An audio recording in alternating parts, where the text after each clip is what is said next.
Todos sabemos qué son los seres humanos. Susumu Tonegawa.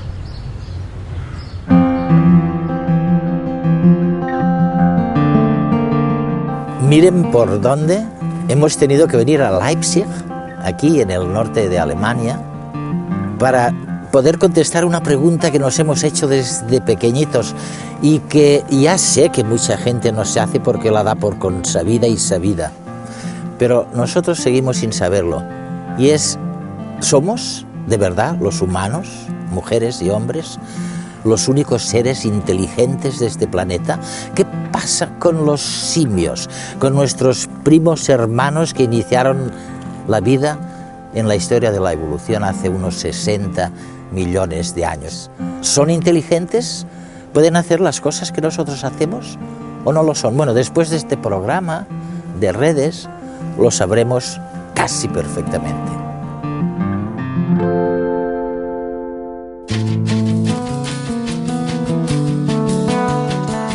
A primera vista, Leipzig es una ciudad normal, habitada como cualquier otra ciudad del mundo por miles de primates humanos.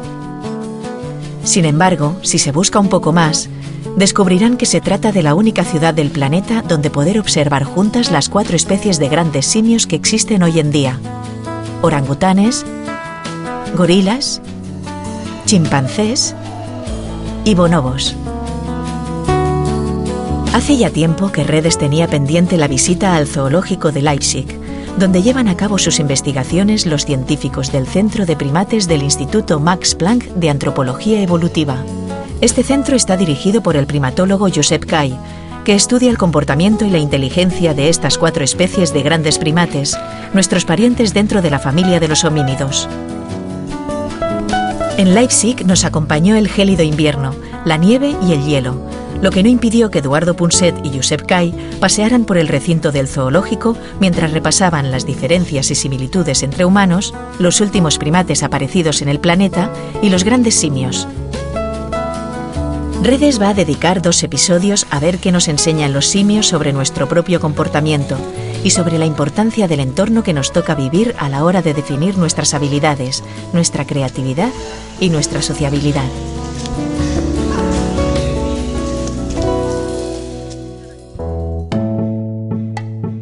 Una de las actividades que se llevan a cabo en el centro consiste en experimentar cuáles son las capacidades de los grandes simios. Por ejemplo, con este sencillo juego, los primatólogos comprueban que los chimpancés pueden acordarse de dónde está la comida escondida.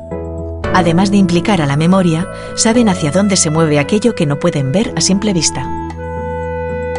Esto es como los trileros. Yo mismo me pierdo. Y él no se pierde en absoluto, lo coge enseguida. Esto, por ejemplo, si lo intentáis con perros, los perros tienen una gran dificultad en solucionar en solucionar este problema, ¿no? Además, únicamente los grandes simios no solucionan problemas de forma individual, sino que también pueden solucionar problemas de forma cooperativa. 2 chimpancés pueden trabajar juntos. Y en este problema, lo que se ve, vamos a tener un chimpancé aquí y otro aquí. Y entonces vamos a tener un plátano aquí y otro aquí. Entonces, para obtener este plátano hay que mover esta plataforma, ¿no? Pero no de un lado solo. No de un lado, porque si se mueve de un lado y se estira de un lado solo, mira lo que pasa en el otro. No llega, claro. Pierde la cuerda. Entonces, lo que hay que hacer para solucionar es lo que hacen los chimpancés. Sí. Los 2 tienen que tirar de forma coordinada para entonces obtener la recompensa. O sea, no únicamente, como decía antes, solucionan problemas de forma individual, sino que además son capaces de trabajar conjuntamente para obtener Fantástico, ¿no? Este centro está dedicado a Wolfgang Köhler, que fue director de la Estación de Antropoides de Tenerife y llevó a cabo los primeros experimentos con chimpancés en 1912. Por ejemplo, ¿qué es lo que buscaba con este? Bueno, por ejemplo, él lo que hacía a los chimpancés, les presentaba una serie de tareas, una serie de problemas. Sí. Y en este caso en concreto, aquí se ve un plátano muy arriba, que no se puede coger directamente. Entonces él observaba si eran capaces de... ¿Dónde estaba el plátano? Aquí arriba de todo, ¿no? Ahí está. Entonces lo que el chimpancé tenía que hacer es coger este palo evidentemente no estaba aquí, sino que estaba en cualquier lugar de instalación. El chimpancé tenía que ir, cogerlo, traerlo, posicionarlo, Fíjate, entonces fíjate, a obtenerlo. subirse arriba Sí, y... sí. ¿Y eso que os demostraba? Esto lo que demuestra es que son capaces de solucionar problemas. Estos problemas no los habían encontrado anteriormente, pero ellos tienen conocimientos sobre determinadas cuestiones sobre su entorno, entonces son capaces de utilizar esta información y combinarla de nuevas maneras, de nuevas formas, para solucionar problemas que son nuevos. Combinan una información que les llega de un sitio con información que les llega de otro, pero no hacen lo que hacemos nosotros, que es el famoso Ratcher Effect, ¿no? El conocimiento acumulado. Explícame un poco la diferencia. La idea es que los humanos, la cultura de los humanos está basada en la acumulación de conocimiento, mientras que la cultura de los chimpancés no está basada en la acumulación de conocimiento. Dame un ejemplo. Por ejemplo, un chimpancé, las cosas que ellos hacen en libertad, un chimpancé que fuera un genio, sí, podría inventarlo. Podría inventar cómo obtener termitas, podría inventar cómo cascar nueces. Un solo sujeto sería posible que lo inventara. Con un esfuerzo individual. Efectivamente. Sí. Un genio lo podría inventar. Por ejemplo, pensemos en un objeto sencillo, un bolígrafo. Un bolígrafo. No hay en día un humano, hoy en día, que tenga todos los conocimientos necesarios para fabricar un bolígrafo. Una cosa tan sencilla como un bolígrafo. No hay nadie que lo sepa.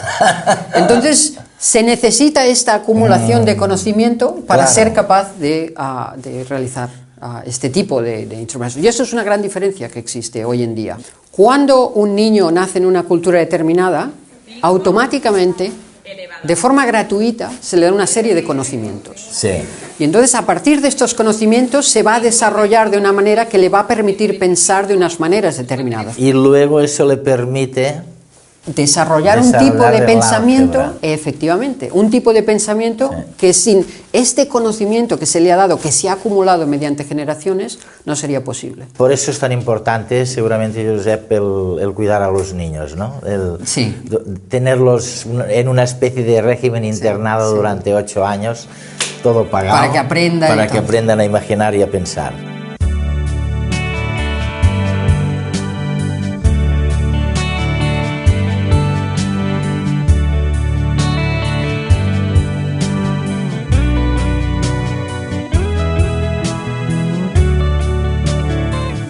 Bueno, el cambio de temperatura, de ambiente al penetrar en el interior de este recinto es tal que creo que se han empañado las cámaras y que prácticamente no me pueden ver. Y habrá que esperar pues unos segundos a que los artefactos estos se acostumbren al cambio de entorno, ¿no?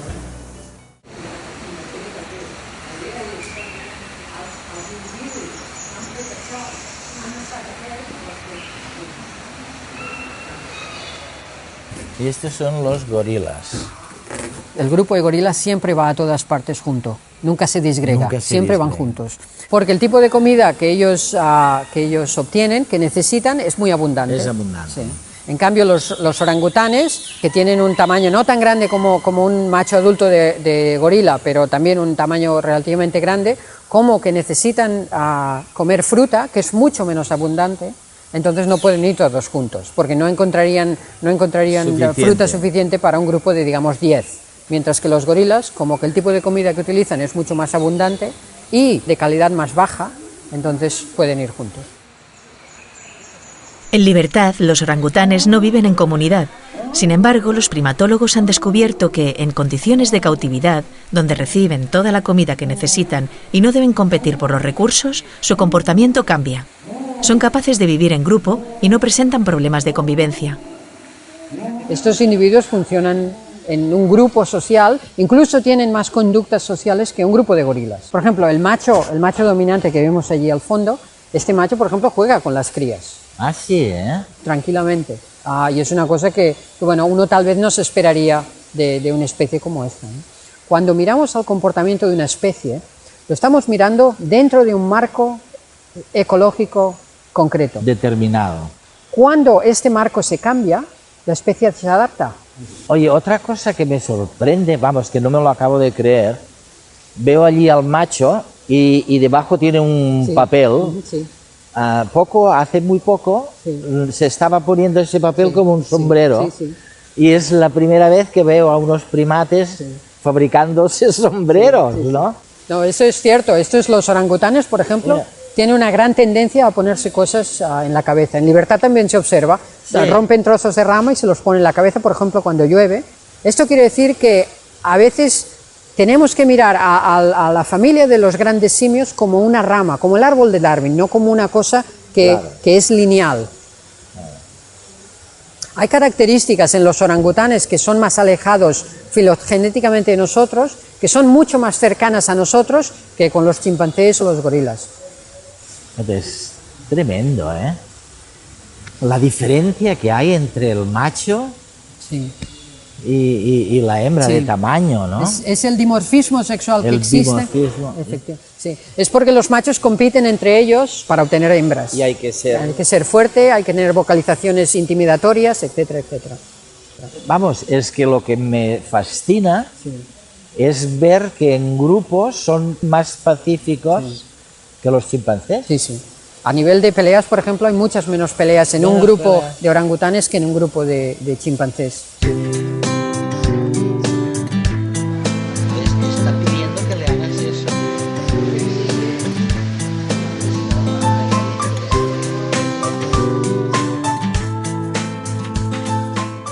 Yo creo que una de las cosas interesantes de este centro es que todos los grandes simios están aquí. Y por tanto podemos estudiarlos a todos ellos. La mayoría de centros son los chimpancés, los orangutanes, los gorilas y los bonobos. ¿Y eso solo vosotros? Solo nosotros, sí.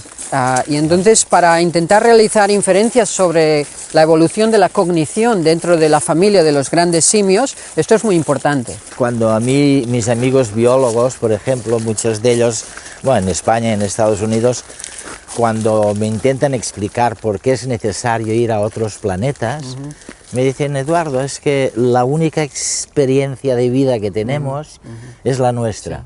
Y para saber lo que es la vida nos hace falta saber algo de una vida distinta. La perspectiva comparada es tremendamente importante. Yo mientras estaba estudiando monorhesus, pues aprendí mucho de estos monorhesus. Entonces, después estudié a los que se llaman en inglés stump-tailed macaques. Es otro tipo de macaco. Sí. Pasó una cosa muy interesante, es que mientras estaba mirando a estos nuevos macacos, yo estaba aprendiendo sobre los rhesus. ¿Ah, sí? ¿Cómo es posible? Bueno, la razón es muy sencilla. La razón es que cuando tú observas a una especie, tú ves lo que esta especie está haciendo. Lo que no ves es lo que no hace. Lo que una especie no hace es mucho más difícil de ver. Y únicamente cuando tienes una manera de contrastarlo, entonces te das cuenta cómo es posible que esta segunda especie esté haciendo esto y los rhesus no lo estaban haciendo. O sea, el contraste, la comparación es fundamental para obtener información sobre este tipo de cuestiones. Y es en este sentido que el estudio del proceso cognitivo de los primates es absolutamente imprescindible para conocer el proceso cognitivo de los humanos. Efectivamente. ¿Y esto que tenemos aquí qué es? Esto se utiliza para enrichment. Esto es para que los grandes simios, cuando no están trabajando con nosotros, puedan hacer cosas y entretenerse. Ah, sí, ¿eh? A los primates, a los grandes simios se les ponen, por ejemplo, comida. Entonces ellos tienen que utilizar instrumentos para sacarla. ¿Y lo hacen eso? Sí. Y por ejemplo aquí les ponemos semillas de diferente tipo y la misma idea. Este es sencillamente un trozo de saco, entonces se pone comida, se hacen unas tiras y esto se tira y ellos están entretenidos sacándole y están forrajeando, por decirlo así. Claro.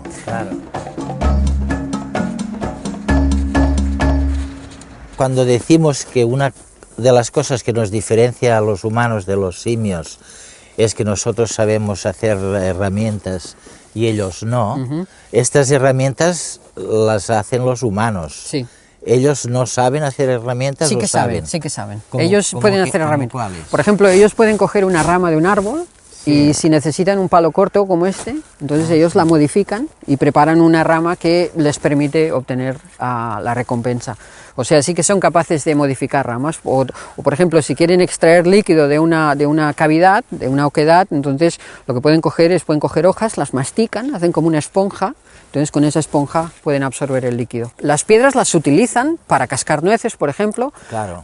Pero no las modifican para hacer instrumentos cortantes, etcétera, etcétera. Que por otro modo no necesitan, claro, porque su aparato masticador es tan potente que pueden rasgar el tipo de presas que obtienen. O sea que una de las diferencias clásicas que nos han enseñado desde pequeñitos, de que nosotros sabemos hacer herramientas y el resto de los animales no, es falso. Es falso.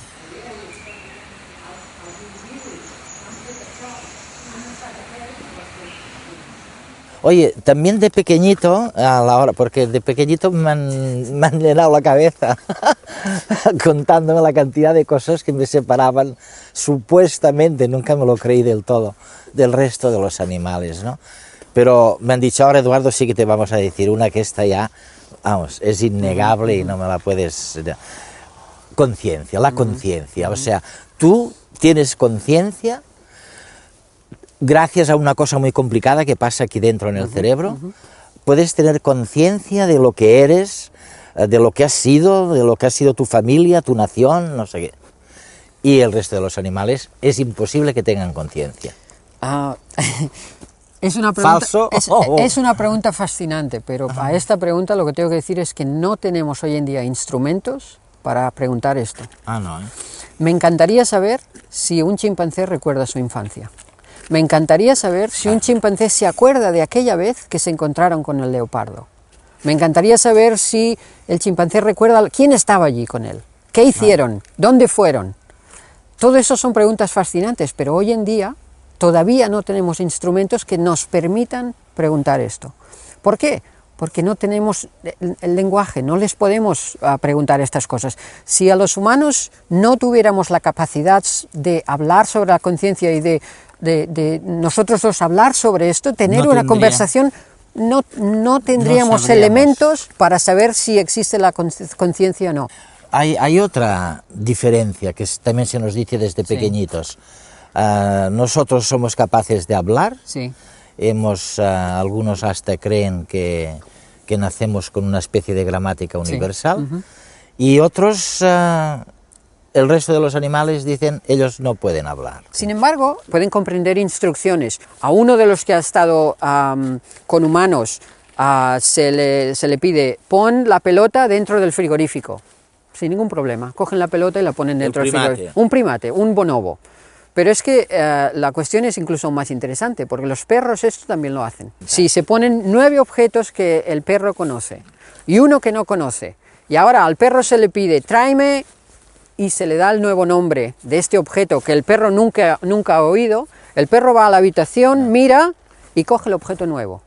Y lo que es más interesante es que si usted a este perro un mes más tarde le pregunta por este objeto, se lo trae.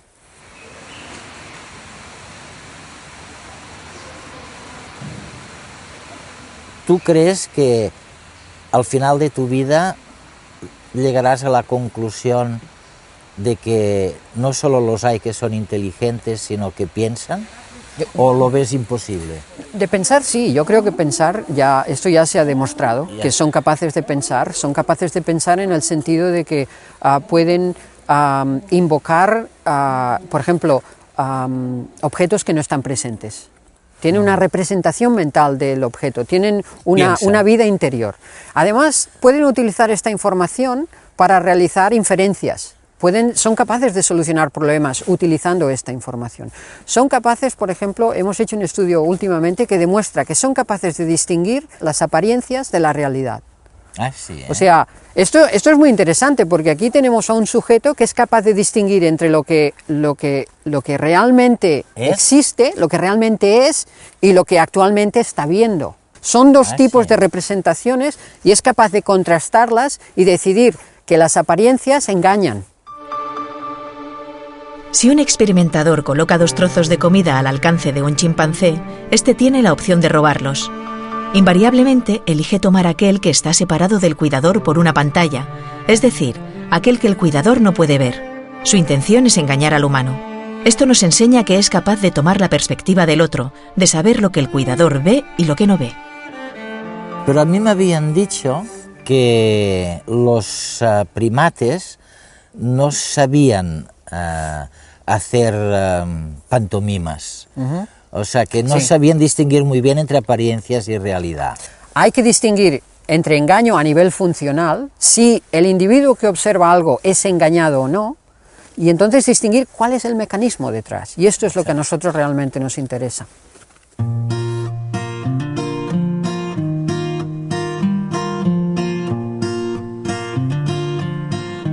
Esto es curioso, porque los bonobos antiguamente se los conocía como los chimpancés pigmeos, porque se pensaba que eran más pequeños de tamaño. No son más pequeños, lo que sucede es que son más esbeltos. Los chimpancés son más robustos y dan la impresión de que son más grandes, pero a nivel de tamaño son bastante parecidos. ¿Y este hace así con la boca? Esto es una cosa que hacen, por ejemplo, cuando se están acicalando, lo utilizan. Y, por ejemplo, las hembras en los bonobos juegan un papel mucho más central que en los chimpancés. Las hembras, por ejemplo, muchas veces son dominantes sobre los machos, cosa que en los chimpancés es al revés. De nuevo, la polémica. Los bonobos son muy diferentes porque las hembras son dominantes o no. Aquí se puede ver perfectamente cómo pueden oponer el pulgar y pueden coger cosas con este tipo de pinza, digamos. De pinza. Lo que pasa es que nuestro es mucho más largo en comparación con el dedo índice. Ellos es mucho más corto. El pulgar es mucho más largo en nosotros, pero incluso así, él puede utilizar este tipo de pinza. Sí, sí. O sea, no hay ninguna diferencia en este sentido. Vamos, nunca había convivido con un bonobo tanto tiempo.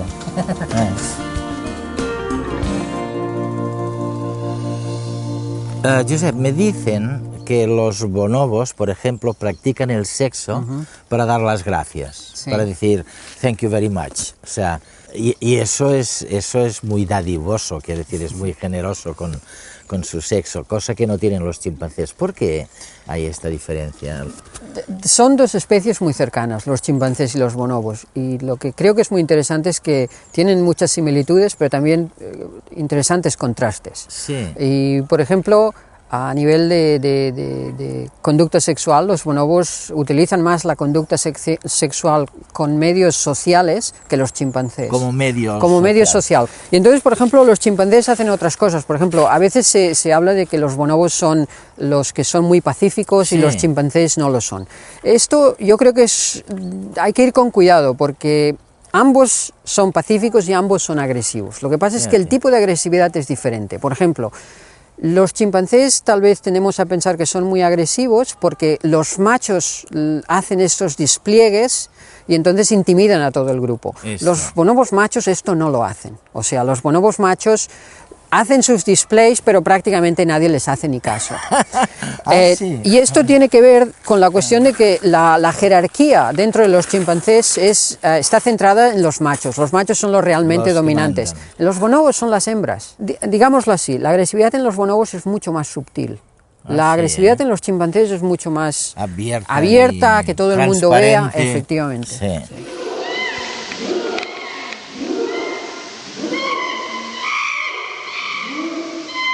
Al pobre chimpancé lo están... Sí, seguramente, ya te digo, hay una pelea, ya está. Esto es seguramente una hembra que está intentando pues solucionar el conflicto que puede tener con otro. Si queréis podemos ir a verlo. Podemos ir a verlo, a ver. ¿Cuál es el que grita, sí? Sí, es el pequeño de abajo, creo yo. Lo que podría haber pasado, esta hembra que baja aquí ahora y el que le sigue, mira. Estos dos, no, perdón, el otro, el pequeñito, que ahora se mueve, es su madre. Y lo que podría haber pasado, y ahora hay uno que se va por allí, este podría ser el individuo con el que han tenido el conflicto. Entonces lo que pasa a veces es que cuando una cría tiene un conflicto con otro, la madre siempre viene a ayudar. Mira, y este ahora, ¿por qué grita? Esto es una vocalización que ellos utilizan para comunicarse con largas distancias. Cuando, por ejemplo, están excitados, cuando, por ejemplo, alguien llega, como ha sido el caso ahora, o como, por ejemplo, cuando llega la comida, Oye, lo que no veo ahora son machos. Hay un macho allí detrás, detrás de todo. Aquel es un macho. Sí. Y ahora hay otro. ¿Ves? Ahí hay una pelea. Mira, mira, mira.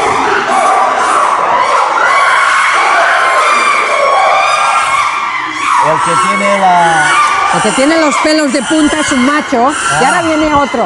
Ahí es el tercer macho. Ahí va el tercer macho. Lo que ha pasado es que esta es la hembra dominante, la que ha sido atacada. Y ha sido atacada por uno de los machos adolescentes. En lo que estamos hablando antes, de que los machos adolescentes intentan siempre ganarse el primer sitio. Efectivamente. ¿No? Intentan, y la estrategia que utilizan es intentar que todas las hembras y todos los machos les muestren señales de sumisión. Oye, he visto un macho y tiene unos testículos grandísimos. Sí, sí. ¿Hay alguna razón evolutiva para eso? Sí, la razón es que existe lo que se llama competición espermática. Como que los chimpancés viven en grupos de machos y hembras, y es muy común que la hembra copula con varios machos. Entonces, para competir, los machos lo que han desarrollado es unos testículos muy grandes donde pueden eyacular a gran cantidad de esperma y competir con el esperma que existe dentro de... O sea que emitiendo mucho más esperma, que los competidores. La hembra conserva parte, se supone, de este esperma, y por lo tanto puede competir con otros machos que tengan menos esperma, menos cantidad, ¿no?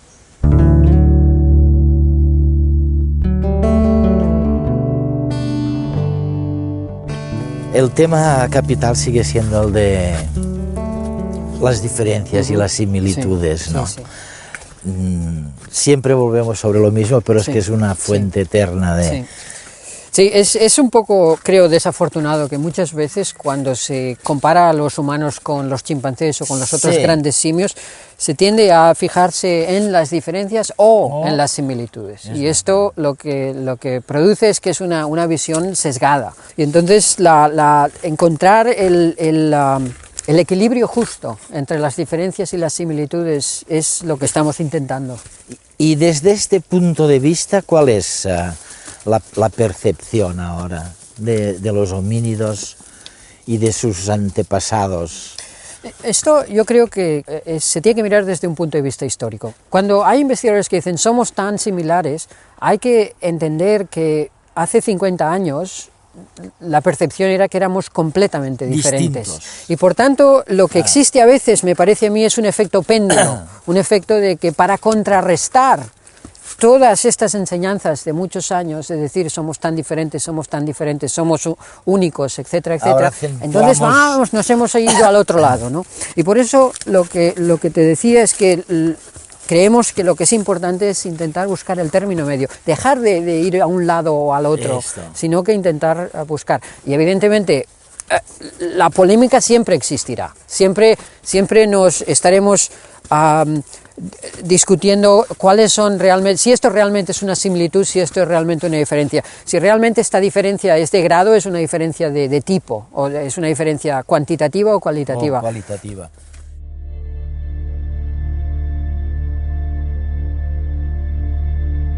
No me digan que después de este programa de redes no hemos aprendido que la inteligencia no debiéramos estudiarla como algo que pertenece solo a los humanos. Si algo nos separa realmente del resto de los primates, de los grandes simios, es el efecto trinquete. Nosotros aprendemos de una manera acumulativa. No olvidamos lo que generaciones previas han descubierto. Esto es lo que nos diferencia del resto de los primates. Ellos, desgraciadamente, casi todo se lo deben a un esfuerzo individual y a la investigación o al descubrimiento de un instrumento, de un producto, no de un proceso como nosotros. El cerebro de los humanos y el de los grandes simios no son tan diferentes como cabría esperar. Josep Call.